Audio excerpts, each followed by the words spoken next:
Hello. I want to go ahead and talk about the space, the updated space. Um, yeah, so this gathering is really to hear from our grassroots partners, to hear their views on sustainability. We know like that has been a big question that students have had on their minds for many, many years, not just this year. But what does sustainability mean over 1 year? What does it mean over multiple years? What does that mean in partnership? How do you have these conversations with your partner? What are partners' views on sustainability? Just a lot of these sorts of questions. And so we wanted to open it up for the partners to be able to speak on behalf of their organization. And again, for themselves to say, like, what does sustainability mean to them? And what are some ways that we in partnership can act in some anti-oppressive ways when we engage in partnership overall, but again, specifically when we are speaking on sustainability. But for right now, I am going to um, open it up for Lorena to go ahead and give um, an introduction, and then I will let Peter go. Hello, everyone. Before I start talking briefly about myself and the organization I represent, I want to thank GlobeMed in the first place and their staff for the incredible work they do in keeping this community growing strong, especially during these difficult times. For all of us, I think that having this sense of community is super important right now. So I feel grateful to be part of this community and to have been invited today to share my experiences and views on what I think are very important topics regarding the partnerships we build with our chapters. So my name is Lorena Abarca Pliego. I am Mexican, born and raised. And 3 years ago, I decided to move to Peru, where I currently live. I live in a little town called Ollantaytambo, which is located between the cities of Cusco and Machu Picchu. And I have been working here as the outreach coordinator for Sacred Valley Health. And we are a community health nonprofit that partners with rural indigenous communities in the Peruvian Andes to improve health, provide employment opportunities to women, and empower marginalized communities through a community-driven community health worker program. The mission of the organization is to promote health in these rural, underserved communities through education, access, and women's empowerment. Due to marginalization, our partner communities have experienced preventable health hardships such as pneumonia, anemia, malnutrition, and large gaps in care for women for many, many generations. So our community health worker program bridges gaps in resources by training, supporting, and employing local women from these communities.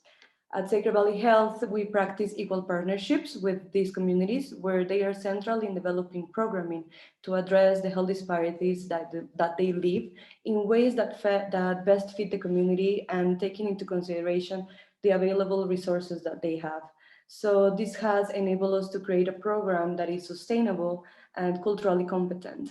We also have a custom designed curriculum that has been specifically designed for Indigenous health workers by a team that includes Indigenous women. And that is also something super important to include local people into the building of the programming. That is part of being sustainable, and we will be talking about that later. And this custom design curriculum focuses on preventative health measures for individual behavior change and specific health issues relevant to this region of Peru. So as an organization, we have been partnering with GlobeMed at UTSA since 2015 and hosting interns every summer. This year, due to very well-known reasons by everyone, we will have a virtual internship modality instead, but we are super excited about it.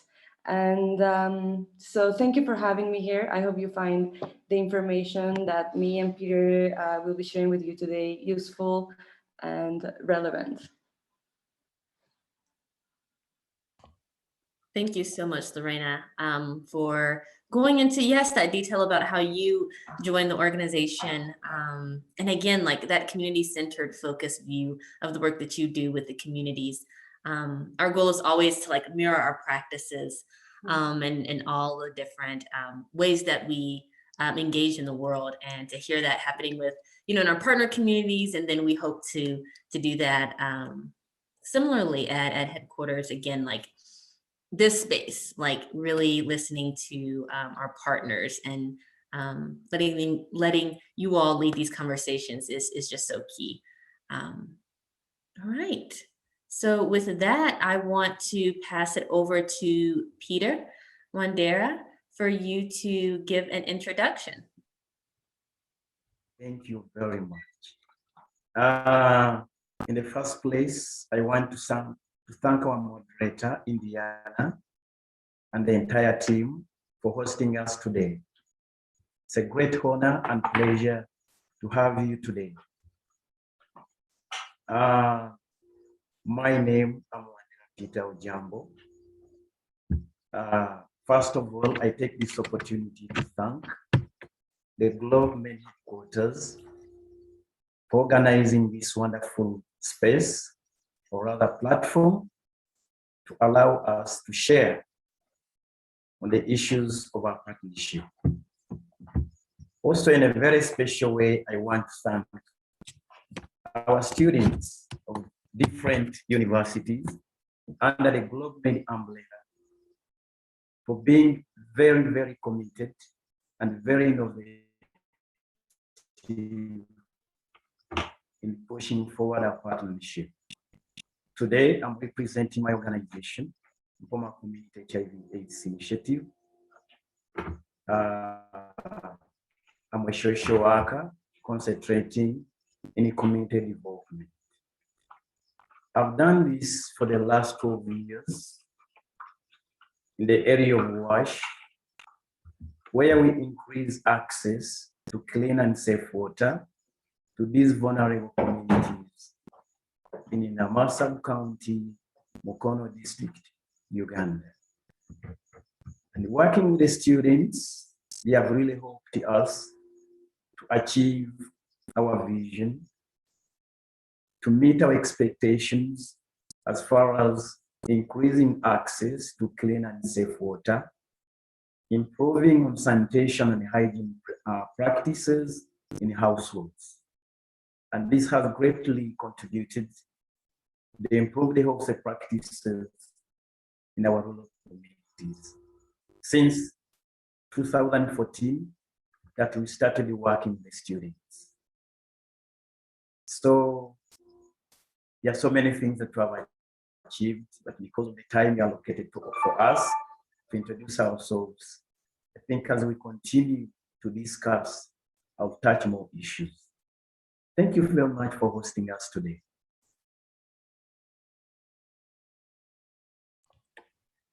Thank you so much, Peter, for that introduction and that background on your organization and the work that you do. It is, again, just so amazing to hear, just like directly from you, what your organization does, and just hear the excitement and passion with every word you speak. So again, thank you for being here and joining us for this space. So now what we will do is take some time to dive into some discussion questions that we developed. And once we have a discussion around those between Lorena and Peter, then we will open it up later on to a question and answer session where anyone is able to ask questions and we can move from there. So we will start with our first question, again, dealing with sustainability. So I will let Lorena go first in discussing what does an anti-oppressive sustainable partnership mean to you as a GlobeMed partner? Thank you, India. So this is such a broad and complex topic, right? And there are a lot of gray areas and a lot of things that we continue to learn throughout the way, right? Because, like, first of all, to unlearn these kind of things or these kind of practices is a personal task, and one that will require a lot of time to do.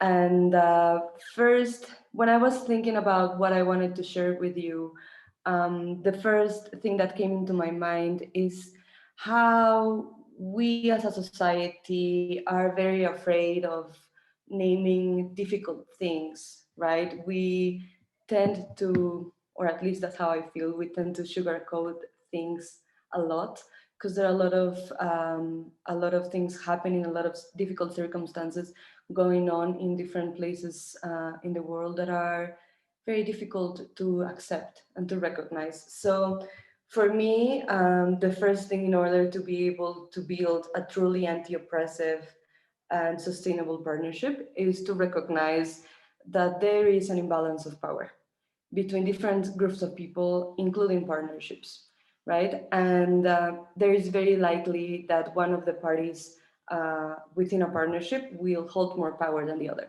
And it is important to acknowledge it in the first place because by just rejecting the privilege we hold or by just avoiding to speak about certain topics or to decide to cover them up with nicer words, that would make them go away. So in order to acknowledge the power we hold, to be aware of it gives us the opportunity to look at it closely and to use it intentionally for good and to give it a way to empower others.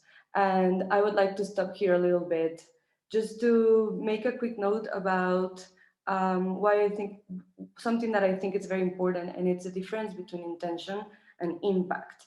And that is a key thing when it comes to building sustainability relationships and sustainable partners. Um, Sustainable partnerships. What I mean by this, we can all be very well intended, but if we go into a situation without being fully prepared, without first having done like a personal process of acknowledging the privilege and the situation that I come from and the places where I'm speaking and so I'm going through like reviewing historical, political, cultural processes that have happened and that are the root causes of oppression and the root causes of the struggles that a lot of people live throughout the world. Without doing that first, it is very, very possible that our well intentions will impact negatively into a population or a community. So we can be very well intended, but it is super important to also be very careful with the impact that we want to create and be very thoughtful and very reflective and very honest with ourselves. So recognizing existing biases and perceptions about what development and social justice mean, and be willing to honestly size our role in the process of alleviating existing causes.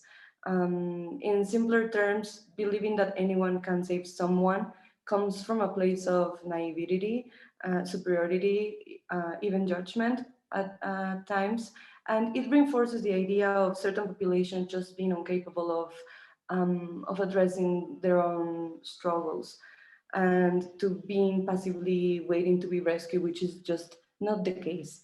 So we should aim to detach ourselves from the universal position that we hold and recognize that other forms of life and social order are possible because it's very likely that when we enter a community, we will see things that shock us because they are very different, very differently done than the way they are done in the places we are from.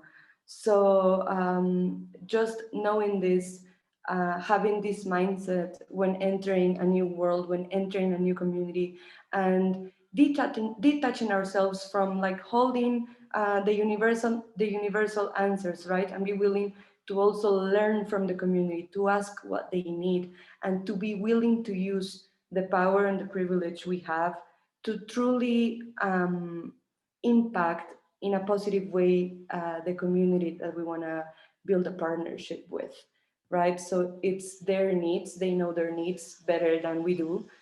They have been studying their situations, living their situations, experiencing their struggles for centuries. They have been surviving and resisting. So our job as when entering this kind of partnerships is first and foremost to listen, right? To be willing to learn, to be willing to unlearn, and to be willing to be flexible, and to give, to size the betterments that we can do, and to be able to give what is needed. And I'm gonna make a pause now. Thank you, Lorena. You shared so much good information. And I can't hit on all of it now because of course, like we have to continue on, and I definitely want to hear from Peter in any responses he has, along with what he has prepared. But I do want to hit on one of the last things that you said, which I think is so important, is listening to our partners and having that flexibility. I feel like a lot of times we want a solution. We want to say like, okay, what's the right thing to do? Like as students working with partners, like what is the right thing that we should do for here and there? But really like engaging in that conversation, being flexible to how things may change and look different from year to year is so important. And we can see that today with everything that's happened with COVID and being flexible to this virtual environment. And yeah, really seeing possibility in that. So thank you for all your amazing reflections. And yes, I am going to pass it to Peter to, again, give his comments from Lorena and also share.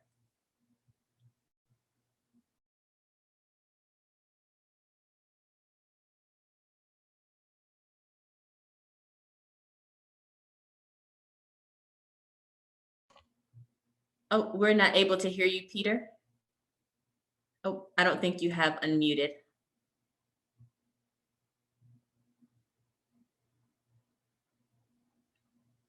Oh, Peter, can you unmute?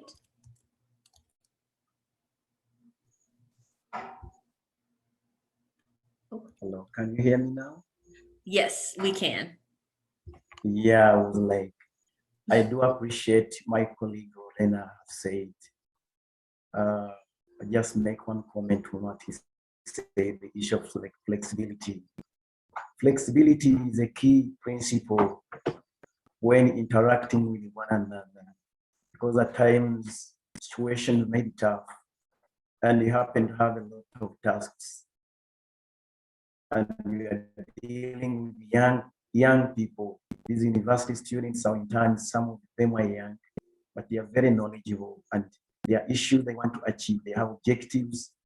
So if we are so rigid and we are not flexible, provide a conducive environment for them to excel in whatever they want, because at the end of the day, they have future dreams. And by working with us, they are taking lessons, they are learning lessons to build on their experience. So the principle of being flexible is very key, like Lorena has said. Now, when I looked at anti-oppressive and non-harmful behaviors or practices, this is what came into my mind. First of all, oppressive and non-harmful practices, these are principles. At times, they could be political aspects, they could be religious, they could be cultural, it could be about our historical background. But as partners, as we continue to interact with a number of people, we must take a clear consideration of understanding of these issues. How do we manage them? At what level? And as we manage these issues, we have to make sure that we don't hurt one another, because we have a vision, we have a dream, we have expectations that we want to achieve as a group, as a team. So it is very key to take a clear understanding of these issues, just like Lorena said, to be more flexible, not to be so attached to our historical backgrounds, our political lives, our education background. So we need to adjust the whole environment to make everyone fit in, because at the end of the day, we need one another. We cannot achieve as individuals, but we can achieve as a team. Just like we are discussing today, it wouldn't be easy, like me in my community here, to organize such a platform, to have such a space to share with you, unless we could have such a space where we can emerge, where we can put together our resources and have something good for many people. Number two, an understanding of these principles brings a fundamental transformation in the relationship that exists between the assessment of the situation and the nature of action that is required. In doing all this, at the end of the day, we need to see how have we handled each and every issue.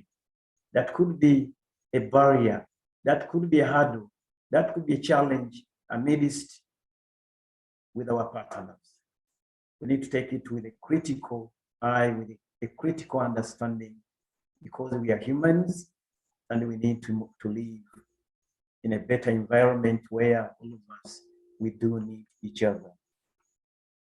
Another point, the driving force of an anti-oppressive practice is the act of challenging inequalities. Inequalities, they are really unfair to all of us, to each one of us, because they cause a lot of, they could cause stress, they could cause, they could make us inferior in doing our work. They could make us not to gain the experience we'd love to gain. They could make us, the whole environment, very vague, very ugly for us. And by appreciating all these, it will make us able to create a better environment for all of us to enjoy. Lastly, on that point, therefore, in any working relationship, we require to establish meaningful ideas and constructive engagements that aim at nurturing and motivating both parties, such that they collectively participate and engage each other at any time, at all levels, just like we are doing today. So that's my submission to that point.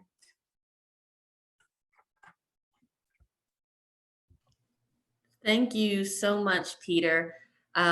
Again, like Lorena, you had so many good points and so much overlap as well, like the understanding of the social and political and economic background of the communities that you want to work in solidarity with is super important. I heard that as kind of like the foremost thing to have in your mind as you enter different conversations, and of course, when you enter partnership. Also, the importance of, again, the intention versus impact. And again, like by understanding that history, by engaging in that research gathering and an understanding before entering into that partnership, you can work to, again, not come into a situation and create that negative impact where otherwise, again, through that learning, you may have been able to avoid.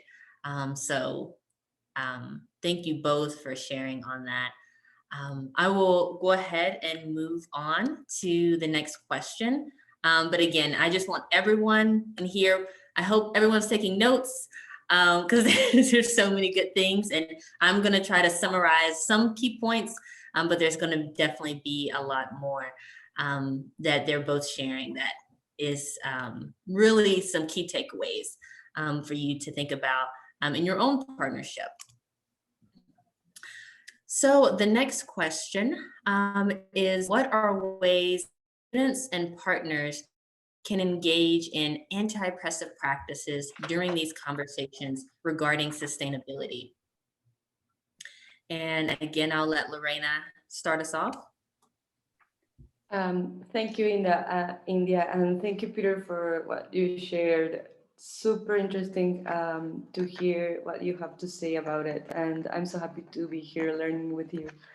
So when it comes to how can students and partners engage in these conversations in anti-oppressive practices, during the conversations regarding how our partnerships and relationships will be sustainable, I think that one of the best ways to achieve this, and it's very simply said but harder to do, is through the willingness of having difficult conversations, right? So if we are willing to have these difficult conversations about the factors that cause oppression in the first place, then we will be more successful into building an honest and fluid communication channel with our students and with the staff and employees from the partner's point of view. So I think that communication, even though it sounds like super cliche and super basic, it's harder to achieve that when it seems, especially when there are a lot of cultural differences and mindset. So it's way more complex than what it sounds. But yeah, but that building an honest, transparent communication. And I think that one of the best ways to avoid oppressive practices is to ensure that expectations from all partners, or from both parties, from the students and the partners' point of view, are agreed upon and understood. So students can learn and even help define what they can expect of us, and we can define what we can expect from them, right? So I think that it can turn out to be very problematic to walk into a partnership without clear expectations of everyone, and this usually serves the position, the person within the partnership that holds more power, right? And it can make the other party to feel disempowered. So just addressing expectations, have them very clear. I think that that is very important. And also, and I'm sorry if I'm repeating myself, but I really think that this is very important. I try to ask students to really measure their contribution, right? And to take into the accounts the needs of the organization, as India was saying. We usually work with low resources settings from for or because of a lot of different reasons. There are economical barriers, there are geographical barriers, but also the lifestyles and the beliefs and the life standard of people in other parts outside of the richest countries in the world is different, and that is okay, right? So, but addressing those expectations, I think it's very, very important, especially when we have in-person internships, right? When students travel and leave the comfort from their homes and what they know as a life worth living, and they travel to other places and they encounter different things, it can represent a very big shock for them. And if we don't prepare them as partners, we do not engage in these difficult conversations.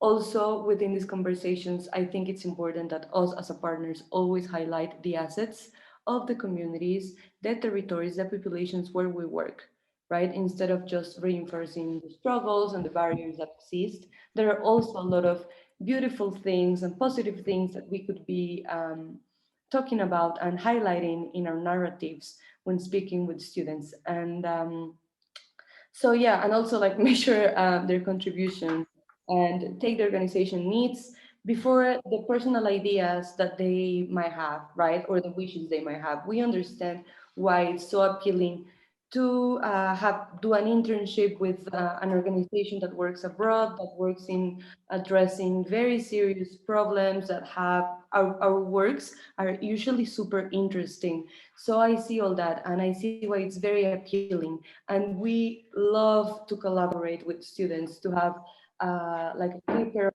eyes, to have different ideas, to spread the word, to spread the mission, to gain more advocates. All that is super important to grow our community.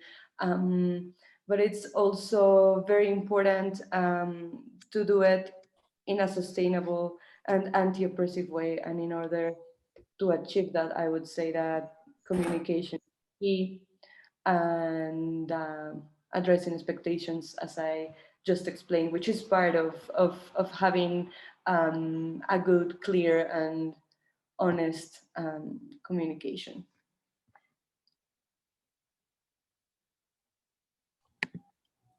Thank you so much, Lorena. The highlight, communication. Communication, communication, communication. I know that everyone has heard us say this, but it is so like powerful hearing this from our partners as well to, again, like reinforce the importance of that communication and transparency with one another. Like you can't engage in the type of partnership that you're hoping for without that communication, without speaking to one another, building those friendships, like Lorena said, having those difficult conversations, recognizing the different power imbalances in play, and again, not shying away from those conversations, but diving into them and saying, okay, with all of this, how are we going to move forward? Another comment I wanted to highlight that Lorena mentioned was the narratives and the importance of partners highlighting the assets of the communities they work in. And I think this is an important piece here because as a GlobeMed organization and network, our experiences going on internships and bringing those back can help disrupt maybe some misconceptive, narratives about different places around the world, and being able to say like, yes, I visited this community and this was like some of the amazing things that I saw they were able to do, is again helping. It's like one voice at a time, helping change the narrative that we so commonly hear. And again, just like a small set, and not fully encompassing like all the great, wonderful, again, assets that communities bring. It's normally just one narrowed lens. So thank you for highlighting that, Lorena. And with that, I will pass it to Peter to respond and to also give his explanation about working in anti-oppressive partnership ways. Thank you very much, moderator, for guiding us so well, and the conversation is getting on well. Thank you very much. Just contribute to the same question, just like my colleague has said. We can have various ways or different ways how we can engage our students, our partners, in having a better working relationship amidst the challenges may arise. And when I was trying to think about this question, the following ways I thought they should be considered, or they may be considered or taken. Number one, I thought about the issue of being receptive and ready to give support whenever it is necessary. Like, for example, when the GROW coordinator is selecting the new GROW team, they have to go through a process. And this process must accept to receive them.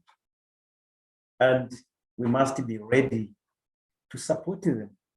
Because like when they say, you've been selected to go to Uganda, and then to Mukono, and then there is a rural village, I think they don't have the idea of where they are going to do the intern.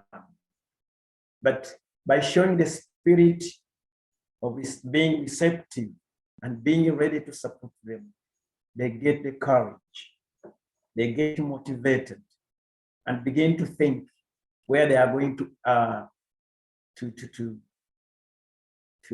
employ their ideas, their useful skills, also to add a brick in building the community in whatever need we are addressing.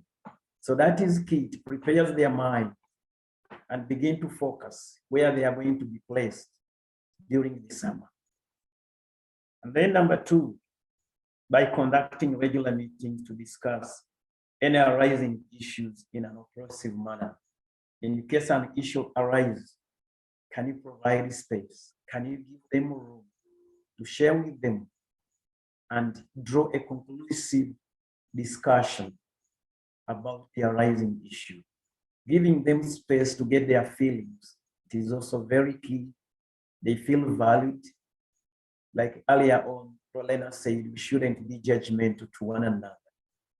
So by engaging them, by conducting regular meetings with them, it gives them to feel that they also have a role. They have a responsibility in taking a decision. And that is one way of empowering these young people to build their seniority complex, other than building their inferiority complex. So we need to prepare their mind in the first place. Also, I thought about orientation and mentoring discussions. And I think the GROW coordinators, they have been doing this task so well, even before we receive the new interns. They take through a learning process. They orient them about the project. They orient about them the people they are going to have to meet where they go. They orient them about the food, the type of food. They orient them about the nearby towns. They even orient them about the transport system. So all these things, they prepare our interns to come with at least some knowledge and background of the place they are going to. And also, I thought about to create a space for social discussion. Not all the time to think about organizational work. You can organize like a small party. You can have like games. And by doing so, it also gives them an impression that, yeah, we also love, we are being loved. And they don't miss home so much. Though they have moved from very far, like coming to Africa, coming to Uganda, at least by engaging them, there's a way it keeps them to feel at home. Another thing I thought about is like, we normally have email communication. If they send you an email, can you get time to respond? If there's something they are asking, do you give them time? In doing so, they also sacrifice their little time they have, because these are university students. Whatever they are doing for the community, whatever they are doing for our organization, they are sparing some little time. And this little time they have given us, it has shown a lot of contribution and impact in our areas of operation. So we should allow them to communicate to us by using email, by using Zoom conversations and Skype, such that we get their feelings, they also get our feelings. We take collective decisions on every project that we think to do with them, such that they don't feel left out. Also, another issue I thought about is like the weekends, if you are the organizations, on the timetable, you put a schedule for them to go out and relax their mind. They can decide to go for a tour. They can decide to go for shopping. They can decide to go, provided we guide them and say, yes, we are going here and there, but these are some of the issues that you need to take care. And when you are going, please make your phone calls are always on. We can chat to monitor how are we faring where you are. So it keeps them motivated and encouraged to keep loving this community work, and also to feel valued, and also to see their contributions and the impact they are making to the community. We also need to create social gatherings to create more space for interaction. That one I mentioned it a little bit earlier. Also, we need to time management. You know, here we normally say the Muzungu time, the white man's time is time. At times when we say we are going to do this at this time, there might be some delays. That's why in our earlier question we say there must be flexibility. In case we are used to the white man's time, and this is Uganda time, can you adjust? So our students, they are very good in adjusting. And in case you happen to delay, they give you a phone call and say, please, we are here at office. We are waiting for you to do this. Then you say, please, in a couple of minutes, I'll be there. And they say, yeah, he's coming. So you keep energizing them in case there is failure to comply with time. And maybe lastly, every member of the team is given an opportunity to a leadership position and to preside over meetings. Like when they come, we normally have Monday meetings to outline our tasks, and we give individual tasks. And then we meet, we report as a group, and everybody is so excited to give the feedback in the meeting. And the leadership positions are rotational. So the element of delegating powers to our intern is also very key, to feel them that they can lead. They have the potential, they have the ability to lead, they have the ability to command. And that also gives them an opportunity to be in leadership positions as young people, as younger professionals who are the future leaders of this world. So that's my contribution on that question. Thank you so much, Peter, for sharing. One big commonality that I heard from Lorena and Peter is this combination of course, talking about the partnership, the goals, and having that outlined and engaging in that. But equally important is that relationship piece. Like that cannot be like pushed to the side or seen as something separate. When we talk about sustainability, when we talk about working together in partnership, and we know like each year there's going to be different relationships forming. And so the importance of cultivating those early and keeping those going will definitely like just add to the partnership and the work that that we're all able to do together. And again, like that mutual learning piece, I heard Peter discussing that, especially when students are able to come into a space and give feedback and have discussions about the different projects that are going on and feel comfortable doing so, alas, because of those relationships that have already been cultivated beforehand. So again, all coming back around to that communication and transparency as some very key points to always keep in mind. And the importance of investing in those relationships super early and keeping those strong. I liked what Peter said about having games for the interns, especially when they come, because when it is in person, like they are far from home, and that just helps with the bond between students and partners. And so that was great to hear. All right, we will go to our final question. And then we will move on to an open question and answer from everyone here. So of course, in regards to sustainability, we know that we have conversations yearly about like the goals for the partnership every year. And then there's the long-term goals, right? So what's the overall goal of the partnership when we enter them? So I am interested in hearing from Lorena and Peter on how they and their students engage in partnership planning conversations.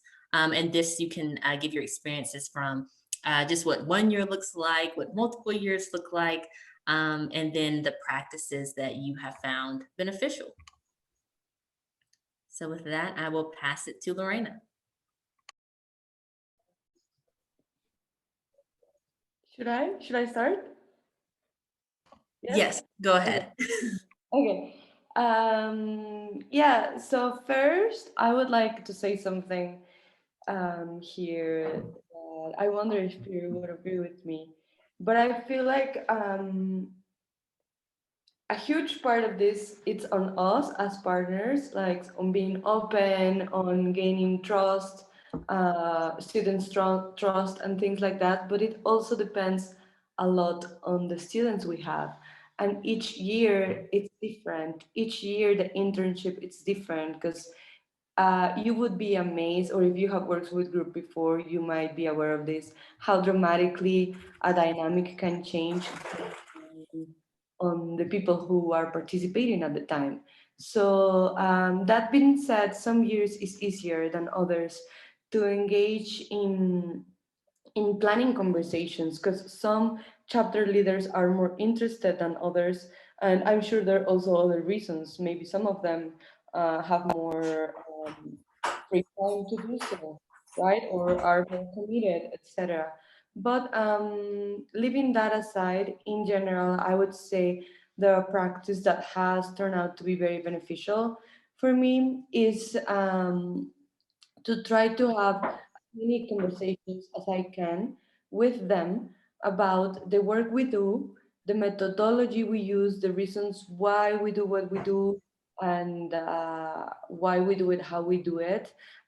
Because ultimately, I feel like if students feel passion towards the organization mission, and build relationship with us as in my case the outreach coordinator, but in us as the SVH community, working from Peru, etc., working with community health workers, like as closer as they feel to these personal connections, I have noticed that their performance, their commitment is going to be better, and in some cases even outstanding.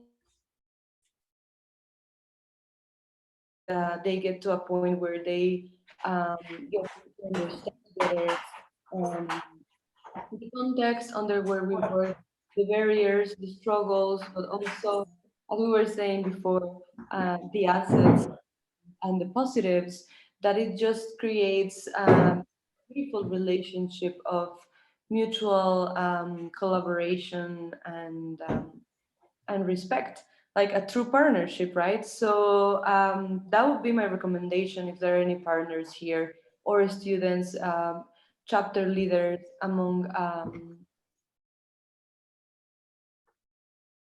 then really try to connect with your partner, really question yourself. Why is it that you joined the GlobeMed program? I don't know how you call it, I'm sorry, but like the internship in the first place.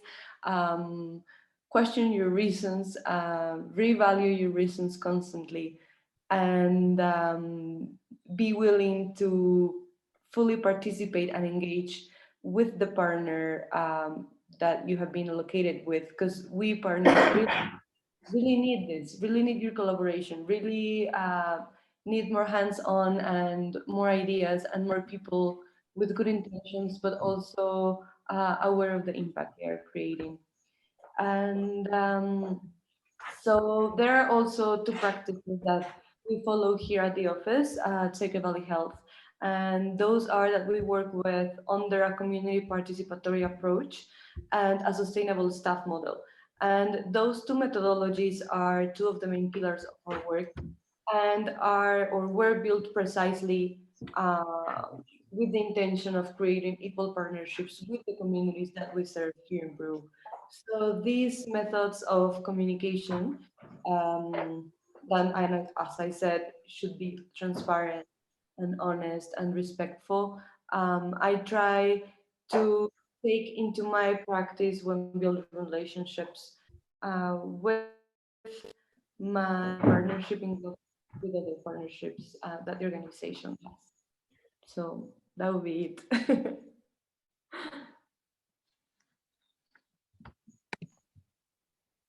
Thank you so much for sharing, Lorena. And I do want to note that we do have a couple responses that came through the chat that I just want to highlight.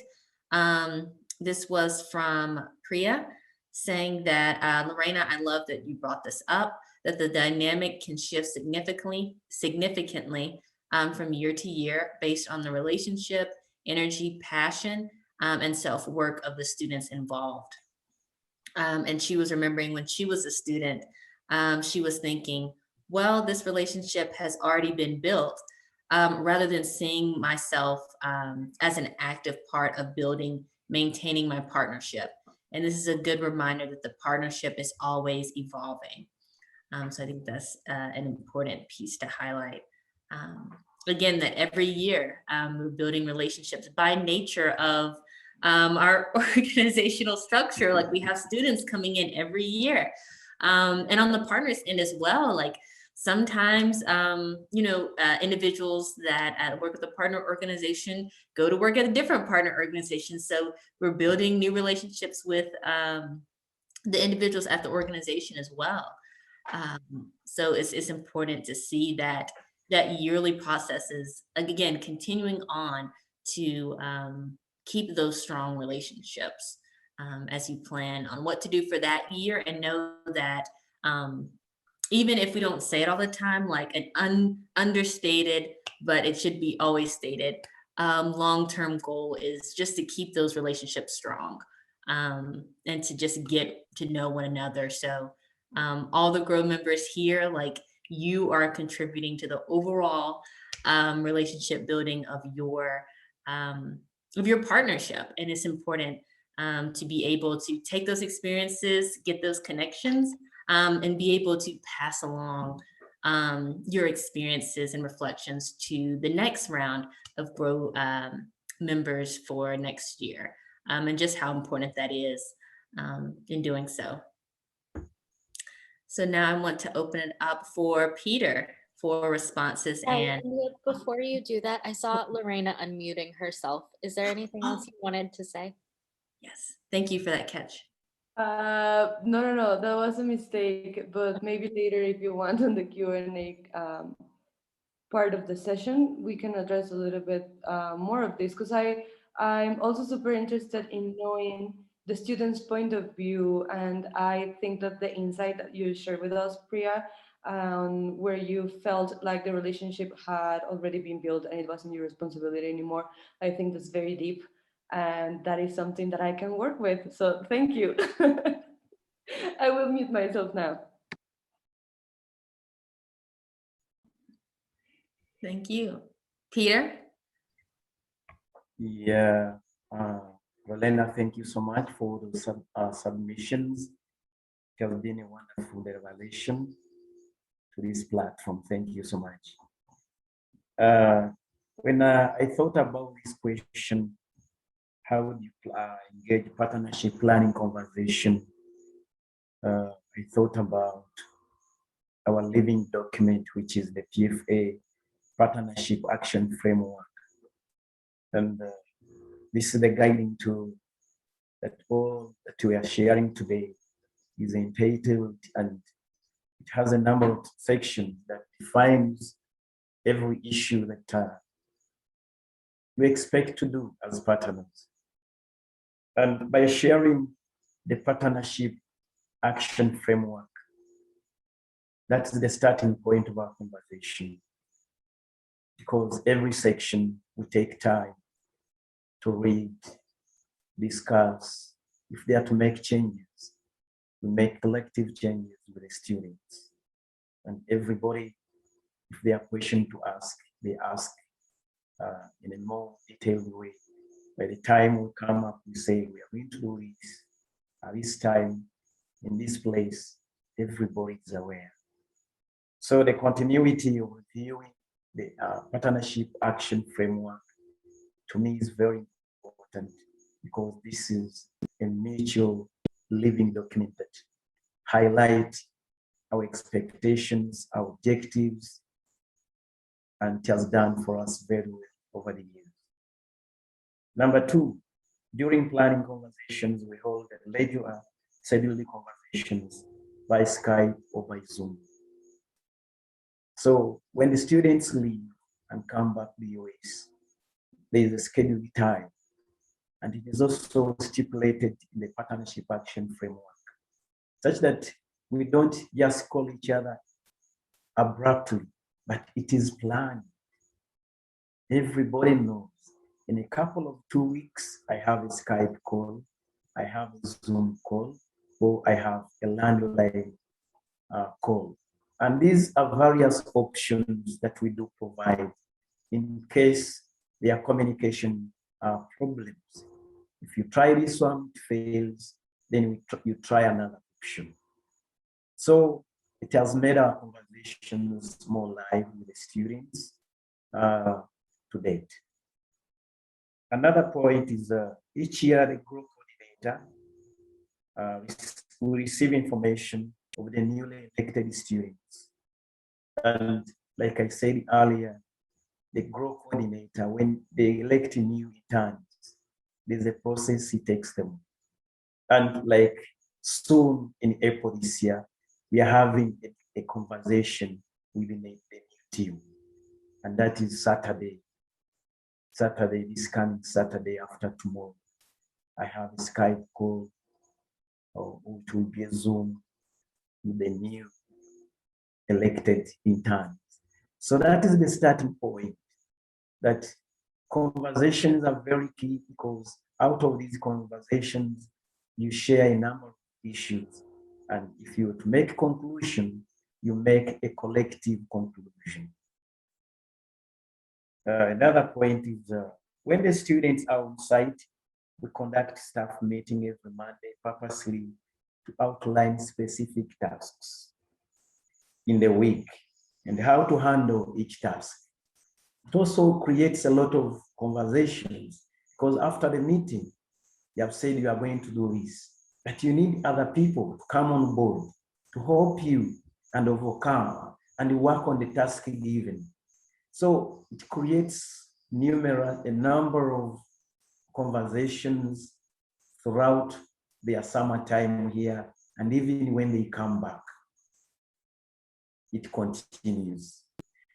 And also, with the community, we organize biannual meetings, biannual trainings, whereby we invite the beneficiaries and the other stakeholders to come and share in an open discussion. We design the training materials together.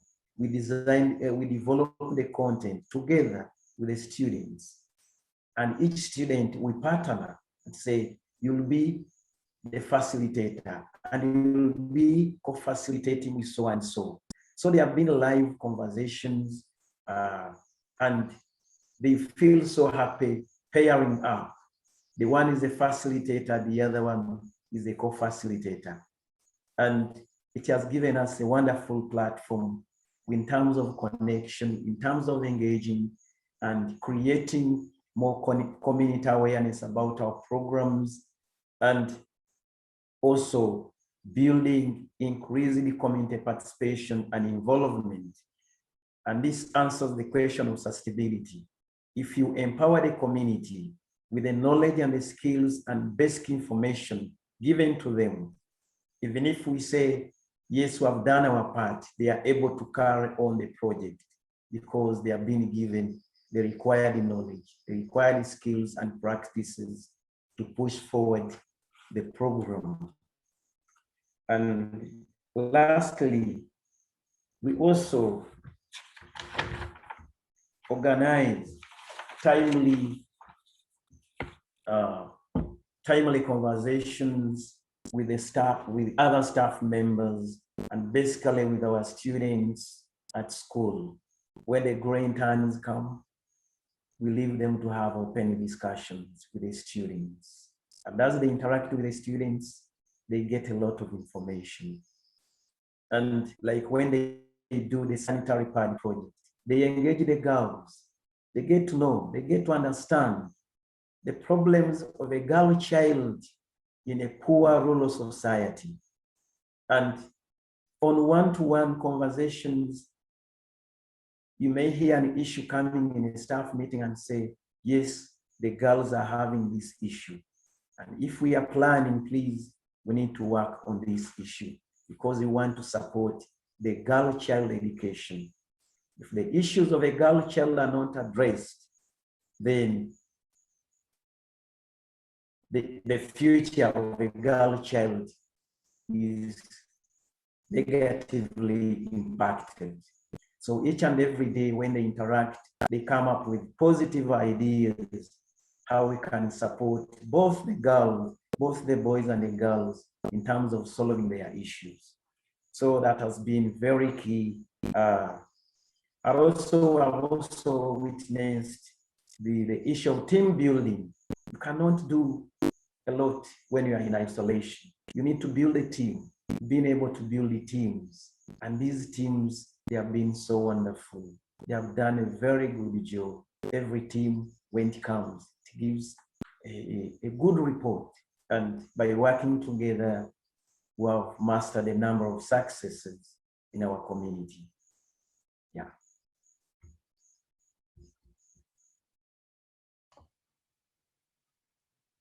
Thank you so much, Peter, for sharing all of that wonderful information. And again, going down, starting from the, again, the partnership planning document and outlining that to highlighting the importance of communicating regularly. So it's not, right there, especially when internships happen. It is happening throughout the year with those expected conversations. And again, the last point that you mentioned, which I just want to uplift again, is the importance of that team building. Again, we are not alone. We're working together as a team, and especially this year, when we're virtual, that is important to take the time to do. Lorena and Peter for sharing us wonderful ideas. So I would like to know, like, how was your first experience, like when you started the partnership, like when you started to work with a student? And I think it has been for many years up to now. So how do you see the difference? Like when you, at the time you start and this time, how do you see your partnership? How can you rate it? Thank you.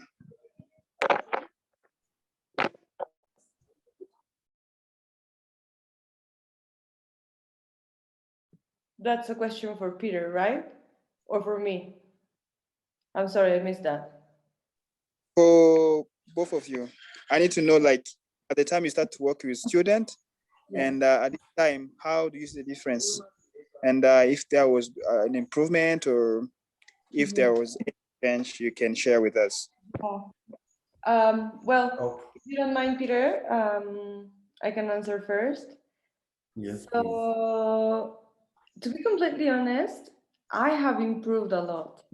And that's also part of acknowledging things as they are, right? I feel like when I first, since, I've always felt that I'm in this weird position sometimes because I am not Peruvian, but I work from Peru, and I am not American. I am Mexican, so I am Latin. So I share part of the cultural norms and the cultural beliefs that Peruvians have, but I grew up in a city, not in the countryside.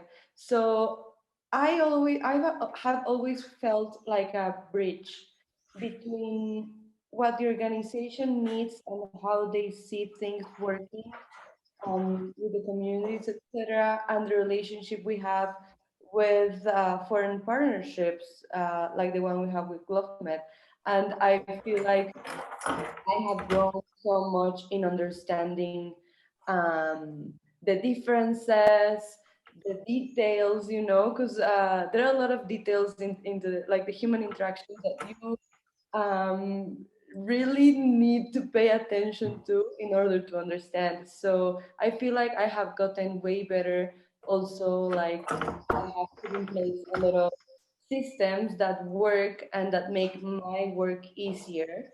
And on that regard, I would also like to say that GlobeMed does a great work in mentoring us and in keeping track of the relationships we are building with our chapters, so that like they kind of serve like a constant reminder of the things we have to be doing, which is great because for me, and I'm sure it's the same with Peter and with any other partner, we have a lot of things to do throughout the week, right? Throughout the days. So sometimes to have someone reminding you, like, hey, you need to schedule a call, hey, you need to prepare this, you need to do this, you need to work on your relationship, etc. It's super, super helpful. I hope I answered your question.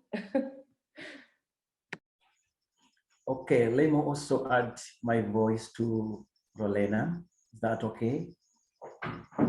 Yeah, in the first place, in the beginning of relationship, it was started in a very humble way. It was a humble beginning. But as we continue working and engaging each other in the partnership and seeing the results, the impact we are doing in the community, it continues to motivate our partners, our students, to work very hard to make sure that we make more improvements in our community. Because like, for example, when we started, we are like, every year I would make 2 boreholes in 2 villages. And when you make it, it makes you excited. And when they go back also, when you send pictures, they see some work being done on ground. It makes them happy. And even the incoming interns, they want to contribute their colleagues what they have done. So the partnership has greatly improved, has greatly done some good things on ground, and the community has felt our existence together, the Mpoma community and the GlobeMed chapter. And the community, when they know, they say, our people have come, and they know when they come, they expect some changes in terms of access to clean and safe water, in terms of some provision for improved sanitation and hygiene facilities. They also expect a lot to be done, and also more community empowerment and capacity building trainings. Because when they come, they have never failed to come whenever they call them. They even say, our people, they have come. They want us in the training. So over the years, by engaging the community and the GlobeMed students, it has greatly impacted our community positively. Yeah. Thank you both. We have another question that I think can be fused with a question I've received from a student separately.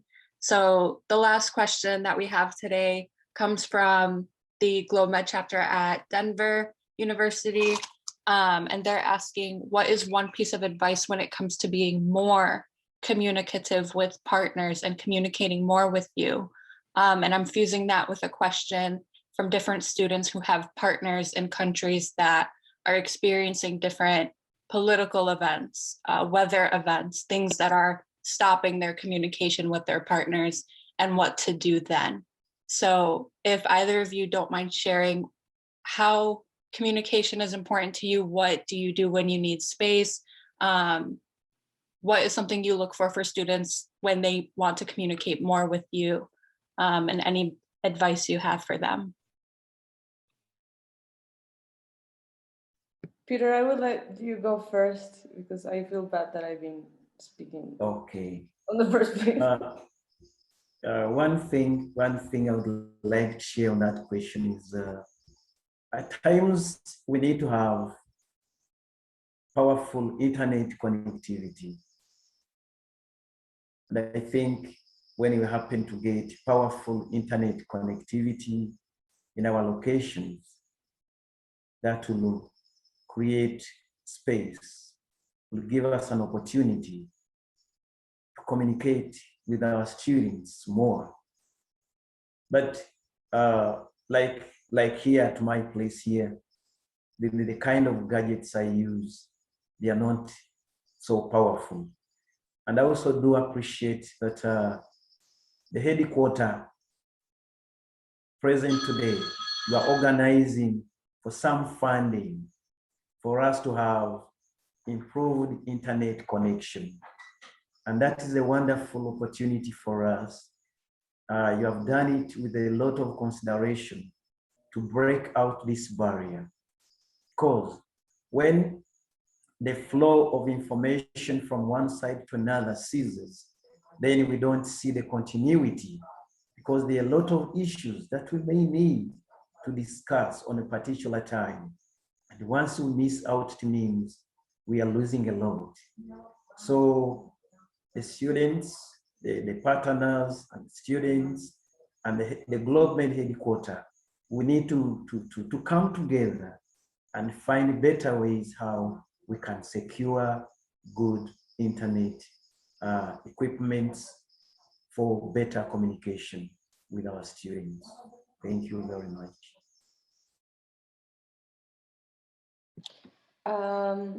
Should I go? Yeah. So I think I agree with everything that Peter has said. I feel like with some partners, communication is truly a struggle because we work from remote places. A lot of us work from remote places with low access. So that is a huge barrier that it's impossible to overcome unless these partners have more access to technology and to this kind of means. So maybe in these cases, um, students' fundraising goals could go towards this, for instance, right? Because that would help the organization a great deal, and that will also give the students something to work on that is truly going to impact positively in the community and the organization, and also the relationship building. So it's a win-win. And I have personally not experienced that because the internet connection from where I work is pretty stable, I would say. The only problem that sometimes we have is like the power goes off and doesn't come back for hours, sometimes even for days. So when that happens, there is no way that I can communicate with my students, with my chapter. But I feel like it all gets to the same thing, being flexible and communicate, right? Things that we have been repeating since we started this conversation, and understanding that your partner, it's very likely to live with less access than the one that you have, right? And that when you live in conditions where access can become an issue, life is way, like simple things like scheduling a call are way more difficult. So be flexible, also be aware that you are the one that lives like with access to everything. So be aware of that, be aware of your place, be aware of your position, be flexible and communicate your needs. If you as a student or a chapter feel like you are not engaged enough with your partner, then bring that up to them and try to come up with a way of keeping that communication going. I feel like a great opportunity that having these barriers gives us is the opportunity of being resourceful and creative. So that would be my answer. Thank you so much. Those were great responses, both. So thank you, Peter and Lorena. That was our last question, and we were able to give another 10 minutes of our time, which I think is fair given the beginning and how we started the space. And so from here, again, the link to the feedback form for students that are still with us is in the chat. I really enjoyed this time with everyone. And with that, I hope everyone enjoys the rest of their day. Thank you so much, Lorena and Peter. No, thanks to you, India, Sarah, all of the GlobeMed staff. Thank you, Peter. I've learned so much from you, and thank you for inviting us. Thank you, everyone. It was such a lovely to hear from you. That is so wonderful. Ciao. Bye, everyone.